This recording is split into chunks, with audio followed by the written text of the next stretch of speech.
श्री शिवाय नमस्तुभ्यं। हम सबको पता है कि आज है 6 जनवरी, यानी कि साल 2025 का पहला सोमवार का दिन आ गया है। और आपको पता होना चाहिए सोमवार की अष्टमी और किसी भी साल का पहला सोमवार एक समान माना जाता है। तो आप सभी को आज अपने घर पे अपने फैमिली में धन संपदा की कमी को पूरी करने के लिए गोल बत्ती और लंबी बत्ती को एक ही दीपक में आपको रख करके जला देना है, जिससे भोले शंकर और माता सती की कृपा आपके ऊपर और आपके पूरे परिवार के ऊपर हमेशा बनी रहेगी ना। ध्यान रखिएगा, इस उपाय को आपको अपने घर में करना है और शाम के टाइम पे प्रदोष काल के बाद में कभी भी जला सकते हो, ठीक है ना। चलो समझने की कोशिश करते हैं इस उपाय को। यहाँ पे आप सभी को दिख रहा होगा एक दीपक, अरे दिख रहा है ना। तो क्या करिएगा, सबसे पहले मैंने आपको एक बात बता रखी है कि जब भी हम कोई भी दीपक जलाते हो और किसी विशेष परिस्थिति में जला रहे हो तो वो दिया कौन सा लगता है, हमेशा वह दीपक घी का लगता, ठीक है ना। अब आपको क्या करना होगा, इस घी के दिए में आपको 2 बत्तियां लगानी है। अब सबसे पहले ये समझ लो कि जो दीपक हम लेंगे वह नया लेंगे या पुराना लेंगे। देखो जो दिया आप अभी तक यूज करते चले आए हो ना,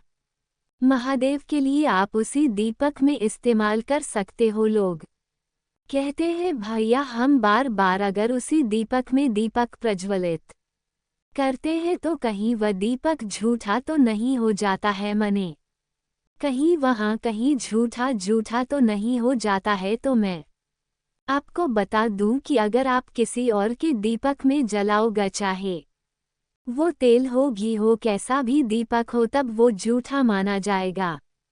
बट आप अपने ही दीपक में बार बार दीपक जला रहे हो तो झूठा नहीं माना जाएगा, ठीक है ना। अब इस दीपक के अंदर हमें क्या करना है, 2 बत्तियां को लगाना है। पहले भी आपको बता चुका हूँ, जो बत्ती लगाओगे वो एक बत्ती आपको कुछ इस प्रकार से लंबी वाली लगानी है, जैसे मैंने लगा दिया ना। आपको भी कुछ ऐसे प्रकार के लंबी बत्ती लगानी है और जो दूसरी बत्ती आपको लगानी है इसी लंबी बत्ती से सटा करके आपको गोल बत्ती कुछ ऐसे आपको कर देनी है, ठीक है ना। अब कहोगे भैया इसका क्या मतलब है, देखो जो ये लंबी बत्ती होती है वो किसके लिए है, माता सती के लिए यानी कि माँ पार्वती के लिए है। और ये जो गोल बत्ती है किसके लिए है, हमारे आराध्य देव यानी कि शिव के लिए है, ठीक है ना। तो आपको इस दीपक को कहाँ पे जलाना है, आपके घर के अंदर, या तो बेल का पेड़ हो या तो आपके घर में महादेव का शिव हो तो वहाँ पर भी क्या कर सकते हैं, आप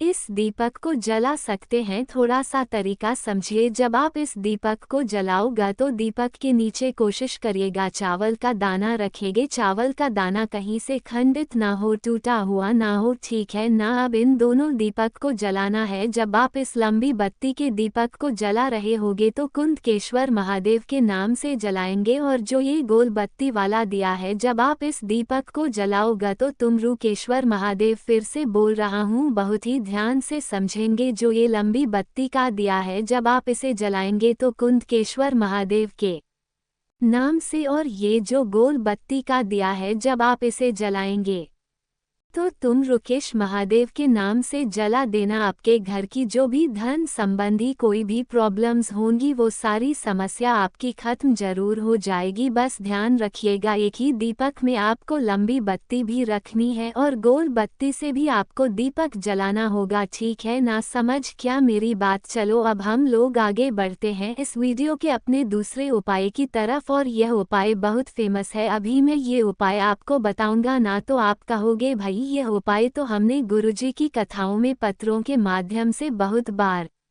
सुनी है ना। जैसे मान लो कि आपका कोई बच्चा है, वो पढ़ाई में वीक है, एग्जाम में अच्छे मार्क्स नहीं आ रहे हैं। घर में अगर आपका कोई ऐसा इंसान है जिसकी तरक्की नहीं हो पा रही है, या फिर कोई भी ऐसी प्रॉब्लम है जिसका सलूशन आपको नहीं मिल पा रहा, तो आप इस उपाय को करके देखेंगे। चाहे वो रोग हो, चाहे बीमारी हो, धन हो कैसा भी प्रॉब्लम होना, इस उपाय को करिएगा। इसके लिए हमें सिर्फ और सिर्फ जरूरत पड़ेगी एक बेलपत्र की। ध्यान रखिएगा बेलपत्र कहीं से कटी फिटी ना हो, बहुत ही प्यारी सी सुंदर सी होनी चाहिए, ठीक है ना। एक बेलपत्र लीजिएगा। बेलपत्र के साथ में आपको जरूरत पड़ने वाली है शहद की। क्या लोगे शहद की? अब समझिए, जब हम ये शहद चढ़ाते हैं तो क्या करते हैं? जब आप उस शहद को बेलपत्र पर लगाओगे तो तीनों पत्तियों पर नहीं लगाया जाता। कहाँ पर लगाया जाता है? जो बड़ी वाली पत्ती होती है ना, इसी बड़ी वाली पत्ती के बिल्कुल बीचों बीच में आपको क्या करना है? उस शहद को लगा देना और फिर इस बेलपत्र को उठा करके महादेव के शिवलिंग के पास जाना। वहां पर पहुंच करके अभी बेलपत्र नहीं चढ़ाएंगे। जब वहां पर पहुंच जाओ तो आपको एक लोटा तांबे के लोटे से शुद्ध जल आप सभी को पहले जल समर्पित करना, ठीक है ना? जब आप जल समर्पित कर चुके उसके बाद में जो मैंने आपको ये बेलपत्र दिखाया जिस पर आपने शहद लगाया है, इसे किस उंगली से पकड़ेंगे? आपको पकड़ना होगा अंगूठे से पकड़ेंगे और जो पहली उंगली होती है ना, उस उंगली से पकड़ कर के आपको इसे समर्पित करना है महादेव के शिवलिंग के बिल्कुल यहाँ पे आपको चिपकाना है। यहाँ पे मतलब कहने का है कि आपको ऊपर नहीं रखना है कहीं पर, वही बेलपत्र शहद लगी हुई अगर आपने चिपकाना स्टार्ट कर दिया प्रत्येक सोमवार को जब भी मंदिर जाओ या फिर जब भी पूजा कर रहे हो, चिपकाना स्टार्ट कर दो। जो भी प्रॉब्लम्स आपके घर में चल रही होंगी ना, वो सारी समस्या आपके घर से, आपके परिवार से कहाँ चली जाएंगी आपको खुद भी पता नहीं चलेगा, ठीक है ना? तो करने की कोशिश करिएगा। इस दूसरे उपाय को आगे बढ़ते हैं अब इस वीडियो कि हम लोग अपने तीसरे उपाय की तरफ, जो कि आज ही आपको करना है, वो भी बेलपत्र के साथ में करना। एक छोटी सी बात समझाना चाहता हूँ कि अभी तक जिस भी लोगों ने मेरी वीडियो को लाइक नहीं किया तो जल्दी से कर दीजिए लाइक। मेरे जितने भी भाई बहन आवाज आज मेरी पहली बार सुन रहे हैं, चैनल को जरूर सब्सक्राइब करेंगे, ठीक है ना? देखो अब तीसरे उपाय के सबसे पहले फायदे समझने से पहले एक छोटी सी बात मैं आपको समझाना चाहता हूँ। जैसे जो ये बेलपत्र आपको यहाँ पे दिख रहा है ना, ये बेलपत्र कुछ लोग कहते हैं भैया हमें नहीं मिल पाती, हम क्या करें? आप पता है, जब भी मंदिर जाओ या फिर जब भी कहीं भी जाओ, जहाँ भी बेलपत्र आपको दिख जाए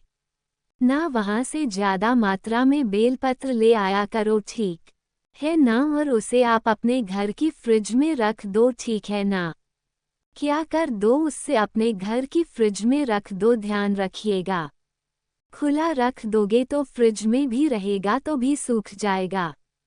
किसी पॉलीथिन में रख करके अच्छे से बांध देना पॉलीथिन, एंड देन उसके बाद में उसको फ्रिज में रखना और कभी नहीं सूखे, ठीक है ना? फिर उसी को आप डेली इस्तेमाल कर सकते हो जब भी पूजा पाठ करनी हो, ठीक है ना? बाकी जिनके यहाँ बेल का पौधा बड़ा सा है वो तो इस्तेमाल करो ही। बड़ी बातें समझ में आ रही? चलो अब बातें करते हैं इस तीसरे उपाय की। जैसे मान लो कि घर में कोई भी सदस्य आपके बहुत बीमार है और उसकी बीमारी खत्म ही नहीं हो पा रही, आप बहुत टेंशन में हो, बहुत परेशान हो कि अब मैं क्या करूं, तो आप इस उपाय को करेंगे। इसके लिए आप सभी को जरूरत पड़ेगी सिर्फ एक बेलपत्र की, ठीक है ना? बहुत ही प्यारी सी हो, सुंदर सी हो, कटी फटी नहीं होनी चाहिए, ध्यान रखिएगा। बेलपत्र के बाद में आपको दूध लेना, ठीक है ना? ध्यान रखिएगा, जो दूध लोगे वो गौ माता का होगा और कच्चा दूध होगा। आप थोड़ा सा तरीका समझेंगे। यहाँ पे जो बेलपत्र आपको दिख रहा है, इसी बेलपत्र पर आपको छोटा सा उपाय करना है।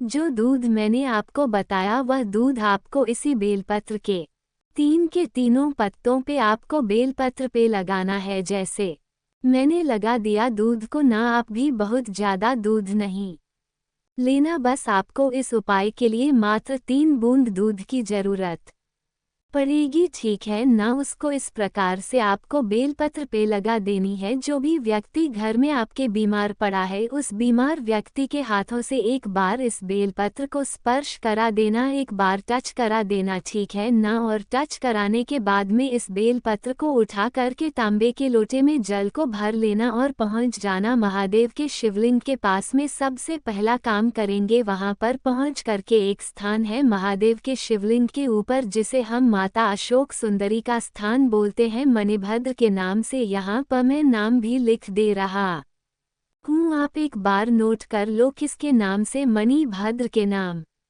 से। आप सभी लोगों को उस बेलपत्र को महादेव के शिवलिंग के ऊपर कुछ इस प्रकार से समर्पित कर देनी है। और जो आपके पास में तांबे के लोटे में जल है, उस जल को महादेव के शिवलिंग के ऊपर बिल्कुल स्लो मोशन में, अब जब जल की धार गिराओगा ना, बीमारी रोग मुक्ति के लिए बहुत ही स्लो मोशन में जल की धार गिरानी है, जिससे आपकी फैमिली में, आपके परिवार में कभी भी कोई बीमारी प्रवेश नहीं करेगी। पूरी फैमिली, पूरा परिवार आपका खुश रहेगा, ठीक है ना। आगे बढ़ते हैं इस वीडियो के सबसे आखिरी और बहुत ही छोटे से उपाय की। और यह उपाय होगा स्पेशली आपके घर में धन की कमी बहुत ज़्यादा है, तो आप इस उपाय को करेंगे। इसके लिए हमें दो चीज़ों की ज़रूरत पड़ेगी। सबसे पहले आप सभी को लेना है एक चावल का दाना। चावल की दाना कहीं से खंडित ना हो, टूटा ना हो। अब धन संपदा का उपाय है, तो हम कमल गट्टा कैसे भूल सकते हैं। तो आप सभी लोगों को मात्र एक कमल गट्टा लेना होगा, ठीक है ना। एक कमल गट्टा लीजिएगा, चावल का एक दाना लेंगे, तांबे का लोटा लेंगे, उसमें जल भरेंगे, जल के अंदर कमल गट्टे को डाल देना, ठीक है ना। जो एक चावल का दाना होगा, उस चावल के दाने को इस